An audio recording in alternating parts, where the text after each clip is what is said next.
खड़े होकर के सूत जी से प्रश्न करते हैं कि हे प्रभु, आप यह बताएं कि जीवन में हमने सुना है कि हर प्राणी अपने पुण्य और पाप के द्वारा अनेक प्रकार के कष्ट को भोगते हैं। इतना ही नहीं, यह जीवन को हम किस प्रकार, किस मार्ग में लेकर के चले जो हमें दोबारा यह जीवन ना मिले। और एक और प्रश्न करता हूं कि प्रभु, यह अज्ञान रूपी अंधकार को दूर करने में केवल समर्थ है अगर कोई, तो आप हैं। गुरुदेव के ज्ञान है जो व्यक्ति के अज्ञान रूपी अंधकार को दूर कर सकता है।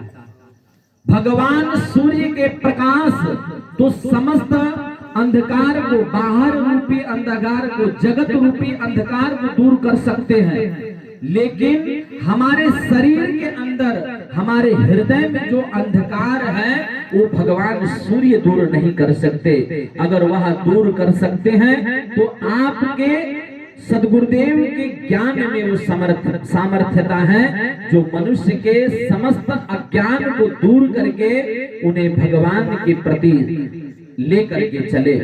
इसका अगर कोई उपाय हो तो आप हमें बताएं। सूत जी कहते हैं, शौनक जी आप बैठ जाएं, और आपने ये जो प्रश्न किया केवल आपने अपने लिए नहीं किया, आपने सभी मानवों के कल्याण के लिए किया है। इसलिए मैं बहुत प्रसन्न हूँ, और अब मैं जो कहता हूँ उसे सावधान पूर्वक श्रवण करें। सावधानतया श्रृणु। देखिए, जब कोई कीमती वस्तु किसी व्यक्ति को देता है ना, तो उन्हें सावधान कर देता है, भैया हमारा यह अमूल्य वस्तु है, देखना कोई चोरी ना कर ले, इसे अच्छे से रखना। उसी प्रकार जब गुरुदेव कोई ज्ञान की बातें कहने जाते हैं तो सुनने वाले को सतर्क कर देते, भैया यह मेरा अमूल्य ज्ञान है जो मैं आपको देने वाला हूँ, इस ज्ञान को आप सजोत करके रखिए, संभाल करके रखिए, और इस ज्ञान के द्वारा ही अपने जीवन को चलाइए। सूत जी कहते हैं, शौनक जी मैं अब आपको बताता हूं कि सबसे बड़ा मनुष्य को अगर किसी भी विषय वस्तु से भय है, डर है, तो वह है मृत्यु। हर व्यक्ति डरता है कि कहीं मैं मर ना जाऊं। हर प्राणी, हर जीव यह बार बार चिंतन करता है कि मुझे मृत्यु प्राप्त ना हो जाए। लेकिन यहाँ अटल सत्य है, जो आया है वह जाएगा।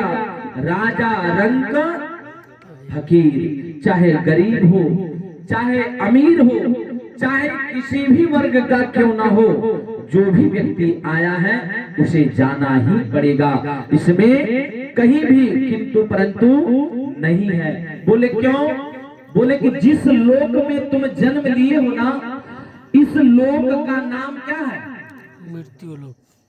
क्या है? मृत्यु लोक। तो जब आप मृत्यु लोक में आए हैं, और कहा गया है कि यथा नाम तथा गुणः, जिसका जैसा नाम होता है उसके अंदर वैसा ही गुण होता है। अगर किसी व्यक्ति का नाम राम होगा तो जरूर भगवान राम की कुछ न कुछ गुण उसके अंदर समाहित होगा। अगर किसी के अंदर भगवान श्री कृष्ण का नाम होगा तो कृष्ण भगवान से संबंधित शरारत वो जरूर करेगा। तो नाम की ये महिमा कि जैसा नाम होता है वैसा ही प्रभाव होता है। तो इस लोक का नाम मृत्यु लोक है। विचार करिए कि मृत्यु लोक ही क्यों पड़ा, जन्म लोक पड़ जाता, लेकिन मृत्यु लोक इसलिए इस लोक का नाम है कि इस लोक में जन्म लेना कोई गारंटी नहीं कि आप इस लोक में जन्म लो, लेकिन जो जन्म ले चुका है उसका मरना सुनिश्चित है।